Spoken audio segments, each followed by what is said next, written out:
pertanyaan selanjutnya dari Bapak Ucok Panggabean. Pertanyaan sebagai berikut, Pak Pendeta. Apakah upacara pemakaman itu termasuk sakramen di dalam di sini disebutkan nama gereja dalam gereja Masehi Advent hari ke-7. Tapi sebelum ke situ Pendeta, ada pertanyaan juga. Apakah sakramen itu? Silakan Pak Pendeta. Baiklah, terima kasih. Kalau kita baca Alkitab dari Kejadian sampai Wahyu dalam bahasa Indonesia lah ya, maka kita tidak temukan kata sakramen kalau kita baca dalam Alkitab. Tapi ada kata yang mirip dengan kata sakramen, yaitu kata upacara. Ya, kata upacara. Jadi di dalam agama Yahudi, ya, bahkan di dalam kekristenan ada upacara. Contohnya baptisan. Lalu kemudian perjamuan kudus. Itu digambarkan sebagai hal-hal yang Tuhan Yesus memang perintahkan untuk dilakukan, hanya Alkitab tidak menggambarkan itu sebagai sakramen. Sakramen adalah merupakan sebuah istilah yang sangat khusus, yang menunjuk kepada bentuk upacara agama atau ritual agama yang menurut kepercayaan yang menggunakan kata sakramen ini adalah dengan mengikuti upacara itu, maka ada anugerah Allah atau anugerah ilahi yang secara khusus yang akan diterima oleh yang mendapatkan atau mengikuti upacara itu. Kita harus memahaminya dengan sangat berhati-hati dan seksama, oleh karena di dalam Alkitab, upacara itu sendiri bukanlah sebuah jaminan bahwa seseorang pasti menerima kasih karunia Allah. Artinya, pada waktu seseorang dibaptiskan, kasih karunia Allah itu bukan ada pada airnya itu. Pada waktu seseorang memakan roti perjamuan atau meminum anggur perjamuan, maka kasih karunia Allah itu tidak berpindah dari Allah pindah kepada roti, dari roti pindah kepada kita. Karena yang mau ditekankan di dalam upacara-upacara yang disebutkan di dalam Alkitab, khususnya Perjanjian Baru, baptisan contohnya. Yang paling ditekankan di dalam upacara baptisan adalah apa persiapan untuk baptisan.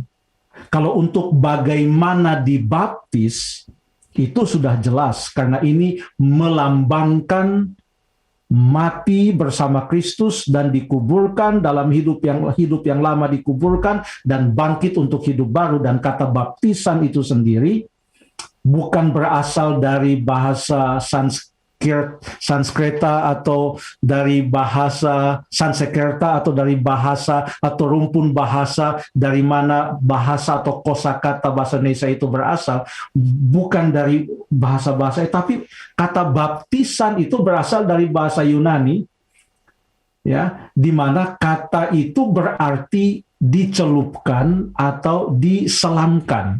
Jadi hanya dengan kata baptisan itu sendiri artinya memang dicelupkan atau diselamkan. Dan itu Yesus sendiri mengikuti akan hal itu untuk memberikan contoh kepada kita.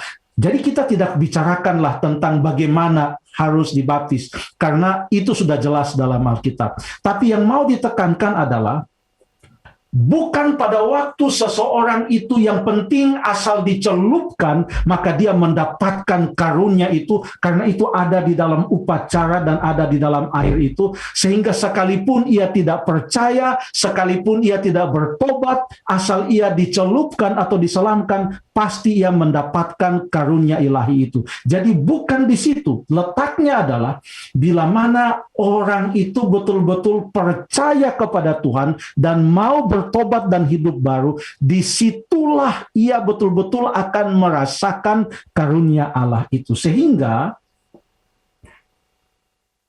di dalam Alkitab, baptisan itu tidak disebutkan sebagai sakramen. Bagaimana dengan perjamuan Tuhan? Kalau kita baca di dalam 1 Korintus pasal yang ke-11, di sana di dalam ayat yang ke-27 dan 28, yang ditekankan di sana adalah persiapan, menguji hati. Itu sangat penting. Jadi kalau orang tidak menguji hati, contoh kita baca saja ya, ayatnya itu di dalam 1 Korintus pasal yang ke-11, saya mau baca ayat yang ke-28, 27 sampai 29. Barang siapa dengan cara yang tidak layak makan roti atau minum anggur Tuhan, ia berdosa terhadap tubuh dan darah Tuhan. Apa yang dimaksudkan tidak layak? Ayat yang ke-28, karena itu hendaklah tiap-tiap orang menguji dirinya sendiri, dan barulah sesudah itu ia makan roti dan minum dari cawan itu. Karena barang siapa makan dan minum tanpa mengakui tubuh Tuhan, ia mendatangkan hukuman atas dirinya sendiri. Jadi anugerah Allah itu bukan ada pada sepotong roti dan secangkir anggur yang tidak beragi itu. Sehingga entah saya tidak menguji diri atau saya tidak memeriksa hati, walaupun saya tidak memaafkan orang lain, walaupun saya tidak memohon maaf kepada orang lain. Pokoknya yang penting kalau roti itu sudah masuk, maka sudah berpindah karunia Allah itu dari roti itu kepada saya. Nampaknya bukan itu yang ditekankan oleh Alkitab. Demikian juga dengan pemakaman. Ya,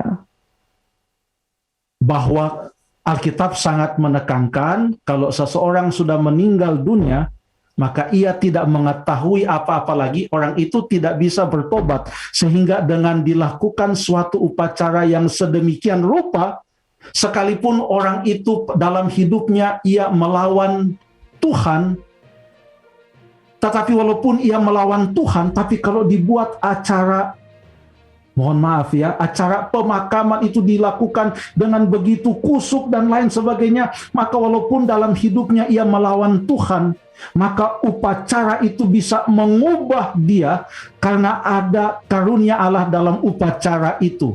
Itu nampaknya bukan itu yang Alkitab ajarkan. Alkitab ajarkan bahwa pada masa kita hidup inilah kesempatan bagi kita untuk datang dekat kepada Tuhan. Makanya janji Tuhan dalam 1 Tesalonika pasal 4 ayat yang ke-14 sampai 17 mengatakan, pada waktu sangkakala Allah berbunyi, pada waktu Tuhan Yesus turun dari sorga, datang pada kali yang kedua, maka mereka yang mati di dalam Tuhan, artinya yang selama hidupnya ia percaya kepada Tuhan dan ia mati dalam keadaan percaya kepada Tuhan, maka mereka akan dibangkitkan. Mungkin hanya itu saja yang boleh saya bagikan, entah ini menjawab atau tidak, tapi saya hanya bagikan apa kata Alkitab dan prinsip-prinsip Alkitab. Terima kasih.